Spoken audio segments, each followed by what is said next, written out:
अगर मनीष जी लालू प्रसाद यादव और राबड़ी देवी की शासन व्यवस्था से डिफ्रेंशिएट किया जाए नीतीश कुमार की शासन व्यवस्था को, तो आप कैसे करेंगे, क्या अंतर देखेंगे? आप पहले जंगल राज में देखिए, वो सत्ता प्रोटेक्टेड जंगल राज था। मार्ग से एक अन्य मार्ग से चलता था। मैं साथ में कह रहा हूँ, मुख्यमंत्री आवास से प्रोटेक्टेड होते थे अपराधी। यहाँ पे किडनैपिंग की साजिशें बनती थी। किडनैपिंग, उनको बोलिएगा कि 15 वोट में 14 वोट सरदार वल्लभ भाई पटेल को और 1 वोट जवाहरलाल नेहरू को, और प्रधानमंत्री बनते हैं जवाहरलाल नेहरू। वोट चोरी कौन किया? हम लोगों ने चुनाव, चारों उपचुनाव हम जीते या नहीं जीते? 36-33 साल से जो उनका शासन था बेलागंज में, वो जीते हम लोग। तो वो अपना खिसकती हुई जमीन देखें, हमारी चिंता नहीं करें। हम अब हमारे बिहार की जो वो थी, पूरा बजट था वो 23,000 करोड़ रुपए का था। उस समय चरवाहा विद्यालय हुआ करता था। हमारे नेता आए, 23,000 से आज 3 लाख करोड़ का बिजनेस है।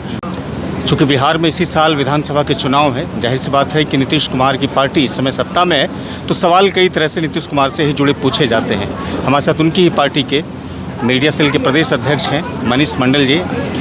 नीतीश कुमार की शासन व्यवस्था पिछले 20 वर्षों से बिहार में निरंतर जारी है और लोग देख भी रहे हैं। अगर मनीष जी लालू प्रसाद यादव और राबड़ी देवी की शासन व्यवस्था से डिफ्रेंशिएट किया जाए नीतीश कुमार की शासन व्यवस्था को, तो आप कैसे करेंगे, क्या अंतर देखेंगे? नहीं, देखिए, ये तो तर्कहीन बात है कि आप एक ऐसे शासनकाल को एक ऐसे शासनकाल से तुलना करने की सोच रहे हैं जिन्होंने अपने, जो बिहार का जो एक व्यक्ति होता है, वो किसी भी शासक के लिए, या कहीं का भी राजा हो या शासक हो या मुख्यमंत्री हो, उनका एक लोग जो होता है उनके परिवार की तरह होता है। एक ऐसा शासनकाल जहाँ के एक शासक वहाँ के एक व्यक्ति को, एक परिवार को कष्ट पहुँचाया, चाहे वो आर्थिक रूप से पहुँचाया, पारिवारिक रूप से पहुँचाया, उनको क्या बोलते हैं, भ्रष्टाचार में झोंक दिया पूरे प्रदेश को जो है क्या बोलते हैं, उसमें क्रिमिनोलॉजी में ढकेल दिया, अपराधियों के लिए छोड़ दिया, विस्थापन के लिए विवश कर दिया। एक ऐसे शासनकाल को जहाँ बुनियादी ढांचा, शिक्षा, स्वास्थ्य, जल, नल, किसी चीज़ के रहने के लिए आवास, कुछ नहीं था। आप उसका तुलना एक ऐसे परिवर्तनशील और विजनरी लीडरशिप के साथ करना चाहते हैं जिन्होंने न केवल बिहार के ऐतिहासिक जो उनका धरोहर है उसको रिस्टोर किया, बल्कि बिहार और बिहारियों को सम्मान दिलाया अन्य प्रदेशों में, और जो बुनियादी ढांचे जिसकी मैं बात कर रहा हूँ उनको फिर से हर एक आम जनों तक देखा। Despite of caste, despite of धर्म, despite of any kind of differentiated in the society, कुछ भी समाज में जो डिफरेंसेस था उसको मिटाया। ये ना सोच करके कि ये हमारे कास्ट के, ये धर्म के, ये किसी और धर्म के, इसको बिना कुछ भेदभाव के ना केवल उसको मिटाया, बल्कि इस जगह पे ला के खड़ा कर दिया जहाँ से हमारे नेता कहते हैं कि मैं बिहार को उस ऊंचाई तक पहुँचा देना चाहता हूँ जहाँ से लोग चाह के भी उसको नहीं गिराए। तो आज बिहार लालू प्रसाद यादव और राबड़ी देवी की उस शासन व्यवस्था से है जिसको आप लोग जंगल राज कहते हैं, लेकिन अब विपक्ष में चूंकि राष्ट्रीय जनता दल है यहाँ पर, और आपकी शासन व्यवस्था को कहा जाता है कि ये कौन सा राज है, बताया जाए। ये कौन सा राज है? ये है जनता का राज। भ्रष्टाचार आपकी तरफ भी इशारा करते हैं, आपराधिक घटनाएं आपकी तरफ भी इशारा करते हैं कि इनकी शासन व्यवस्था में, नीतीश कुमार की शासन व्यवस्था में बहुत तेज़ी से आगे बढ़ा है और उसके नेतृत्व को भी कमज़ोर तरीके से आंका जाता है। एक एक पॉइंट को मैं एक उठा के मैं आपको बताता हूँ। देखिए, 2 चीज़ें। एक चीज़ें आपने बोला कि अब विपक्ष ये कह रहा है कि ये कौन सा शासनकाल है। अब की तुलना भी कह रहे हैं कि अगर आप उसको जंगल राज कहते हैं तो ये क्या है? जो, हाँ, बिल्कुल ठीक है। अब देखिए, इसका 2 आइडियोलॉजी है। आप पहले जंगल राज में देखिए, वो सत्ता प्रोटेक्टेड जंगल राज था। पहली बात, वो एक अन्य मार्ग से चलता था। मैं साथ में कह रहा हूँ, मुख्यमंत्री आवास से प्रोटेक्टेड होते थे अपराधी।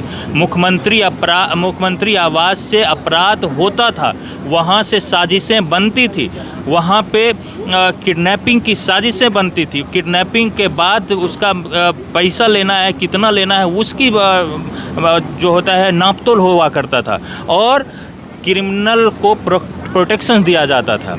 अब हम लोग वेलकमिंग हैं। हम ये कहते हैं कि अगर भ्रष्टाचार कहीं दिखे, पूरा शासन व्यवस्था है, शासन व्यवस्था पूरे स्ट्रक्चर है उसका।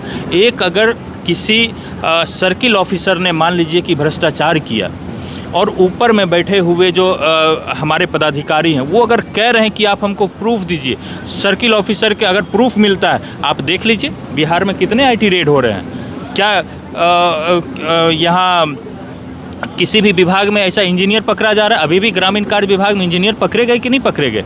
आईटी टीम को हमने तो नहीं रोका कि भाई क्यों अब जो है हमारे इंजीनियर को पकड़ रहे हैं। नहीं, हम वेलकमिंग हैं। नीतीश कुमार जी अपने शासनकाल में वेलकमिंग रहे हैं, चाहे वो आइडियाज़ को लेकर रहें या भ्रष्टाचार को उजागर करने में रहें। क्रिमिनल भी अगर क्राइम करता है तो हम बोलते हैं, हम उसका उद्भेदन करते हैं 24 घंटे के अंदर। कई तो ऐसा भी केस है जिसको 24 घंटे के अंदर हम लोगों ने उद्भेदन किया। प्रोटेक्शन नहीं देते। मनीष जी, अभी विपक्ष लगातार सड़कों पर है और मुद्दा बना रहा है एसआईआर को लेकर के, और बताया जा रहा है कि वोट चोरी की जा रही है सत्ता पक्ष की तरफ से, इसलिए यहाँ से नीतीश कुमार को भी भगाया जाएगा। ये जो मुद्दे हैं विपक्ष के, वो क्या लगता है कि 2025 के विधानसभा चुनाव में ये मुद्दा उनको फ़ायदा पहुँचाएगा या फिर नुकसान पहुँचाएगा? आपको आपसे आग्रह करेंगे कि जब आप विपक्ष के साथी मिले, उनको बोलिएगा कि 15 वोट में 14 वोट सरदार वल्लभ भाई पटेल को और 1 वोट जवाहरलाल नेहरू को, और प्रधानमंत्री बनते हैं जवाहरलाल नेहरू। वोट चोरी कौन किया? आप बोलिएगा उनको कि जब एसआईआर के मुद्दे पे जब वो कह रहे हैं कि जनता को आवाज़ दबाई जा रही है, तो जब इंदिरा गांधी जी ने इमरजेंसीज लगाई और ये सिर्फ बोल दिया जाता था कि इस इमरजेंसी के विरोध नहीं, पक्ष में हम नहीं हैं, तो हमें जेल के अंदर होना था। ये निश्चित तौर पे था। वो कौन सा दौर था? वो कौन सी प्रथा थी जिसमें जनता की आवाज़ दबाई जा रही थी? देखिए, एसआईआर इलेक्शन कमीशन का विशेषाधिकार है, वो अपने अनुसार समय समय पे कराई जाती है। 2003 में जब यूपीए की गवर्नमेंट थी आदरणीय मनमोहन जी के नेतृत्व में, तब एसआईआर नहीं हुआ था, वो भी हुआ था। वो तो कह रहे हैं कि एनडीए को पता चल गया कि बिहार की सत्ता चली जा रही है, इसलिए वो साजिशन ऐसा कर रही है। नहीं, एनडीए को अच्छे एक बात होती है, कोई एक घटनाक्रम बताइए जो हमको रियलाइज हो। आप किस चीज़ पे आंकिएगा किसी भी क्या बोलते हैं लीडर को, उसकी क्रेडिबिलिटी को किस चीज़ से आंकिएगा? इसी चीज़ से आंकिएगा ना कि जब वो चुनाव में जाता है और उसको वोट परसेंटेज कम मिलता है या उसके कैंडिडेट हार जाते हैं। हम चुनाव में गए, 2024 के चुनाव में गए, सबसे कम सीटों पे हमने चुनाव जीता और सबसे ज़्यादा सीट, सबसे विनिंग परसेंटेज सबसे ज़्यादा हमारी पार्टी और हमारे नेता का रहा। सबसे ज़्यादा विधानसभाओं में हमने जीता और पूरे एनडीए, एक और डाटा मैं बताता हूँ, पूरे एनडीए 174 विधानसभा में लोकसभा चुनाव में हम लोग जीते। तो आप कौन से आधार पे कहिएगा कि हम लोग जमीन खिसकती जा रही है? भाई हमने तो जीता है। हम लोगों ने चुनाव, चारों उपचुनाव हम जीते या नहीं जीते? 36-33 साल से जो उनका शासन था बेलागंज में, वो जीते हम लोग। तो वो अपना खिसकती हुई ज़मीन देखें, हमारी चिंता नहीं करें, हमारी चिंता जनता कर रही है। अच्छा, नीतीश कुमार की शासन व्यवस्था इतनी अच्छी रही, अब चुनावी वर्ष में इतनी सारी घोषणाएं हो रहे हैं, मंत्रिमंडल में फैसले लिए जा रहे हैं, सरकार इस वक्त बहुत मजबूती से नीतीश कुमार कहते हैं कि हम चला रहे हैं, लेकिन ये चीज़ें बिहार के लोगों को समझ से परे लग रही है कि चुनाव के साल में इस तरह से भरमार कई योजनाओं की जा रही है। क्या लगता है, नीतीश कुमार पूरी तरह से सहमे हुए हैं कि नहीं, इस मरतबा शायद व्यवस्था लौट नहीं पाई? नहीं, अब हमारे बिहार की जो वो थी, पूरा बजट था वो 23,000 करोड़ रुपए का था। उस समय चरवाहा विद्यालय हुआ करता था, हमारे नेता आए, 23,000 से आज 3 लाख करोड़ का बिजनेस है। दूसरी बात, डबल इंजन की सरकार का फ़ायदा यही होता है। आज केंद्र में भी हमारी सरकार है और बिहार में भी हमारी सरकार है, और सबसे इम्पॉर्टेंट बात, केंद्र की जो सरकार है वो बिहार के चुने हुए सांसदों से चल रही है। इसलिए हमारा जो कैपेसिटी है, हमारा जो मजबूती है, वो आम जनताओं की, बिहार की जनताओं ने बढ़ाया है। अब हम लोग केंद्र सरकार से डायरेक्ट मांग करते हैं विशेष आर्थिक पैकेज से, और आपने देखा होगा पिछले 3 बजट को आप उठा के देख लीजिए, यही विपक्ष के लोग थे जो कहते थे ये आम बजट नहीं है, केंद्रीय बजट नहीं है, ये बिहार का बजट है, क्योंकि हमें 59,000 करोड़ रुपये पहले बजट में मिल गए थे।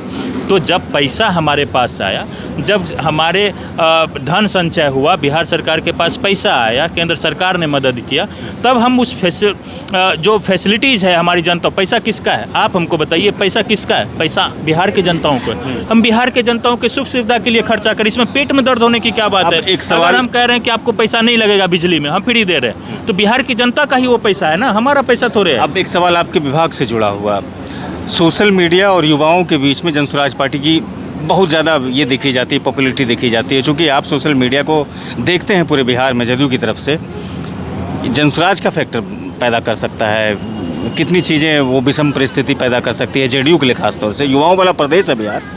देखिए, जिस पार्टी का नाम लेते हैं उस पर तो हम लोग रिएक्शन भी नहीं देते हैं, पहली बात। लेकिन फिर भी आपने पूछ लिया है तो मैं उस चीज़ बिना नाम लिए एक चीज़ बता देता हूँ। बिहार की जनता लगातार हमेशा से मेरिट पे वोट करती है और यहाँ जानती है या तो विकास डेवलपमेंट के नाम पे ही वोट करती है, और दूसरा ये चीज़ है या तो एनडीए गठबंधन को बिहार की जनता वोट करेगी या महागठबंधन को देगी। तीसरी के लिए सब लोग जानते हैं कि कौन वोट कटुआ पार्टी है, पहला चीज़। दूसरा, सोशल मीडिया की आपने बताया, हमारी जो सोशल मीडिया की स्ट्रेंथ है वो हमारे कार्यकर्ताओं के द्वारा संचालित है।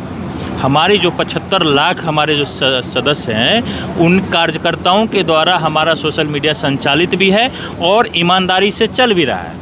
उनके जो सोशल मीडिया जो संचालित हैं, जिनका आप नाम ले रहे हैं, वो पेड कार्यकर्ताओं के द्वारा चल रहा है, वो पेड एम्प्लॉयमेंट के द्वारा चल रहा है, जिसका 70,000 60,000 सैलरी है।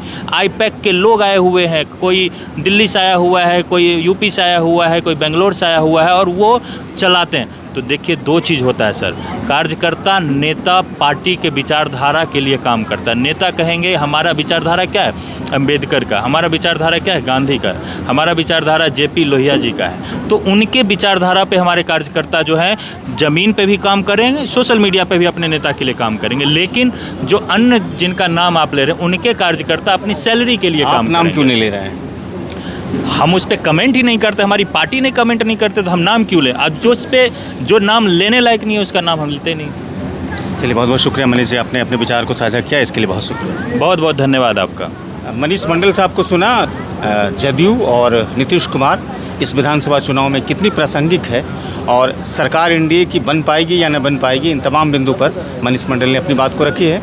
इस वीडियो को लोगों तक पहुंचाइएगा, साथ में हमारे चैनल को भी सब्सक्राइब कीजिएगा। फेसबुक पर वीडियो देखेंगे तो वहाँ पेज को फॉलो कीजिएगा, लाइक कीजिएगा। मुझे सुनने के लिए बहुत बहुत शुक्रिया। कैमरे के पीछे समय मेहनत कर रहे थे।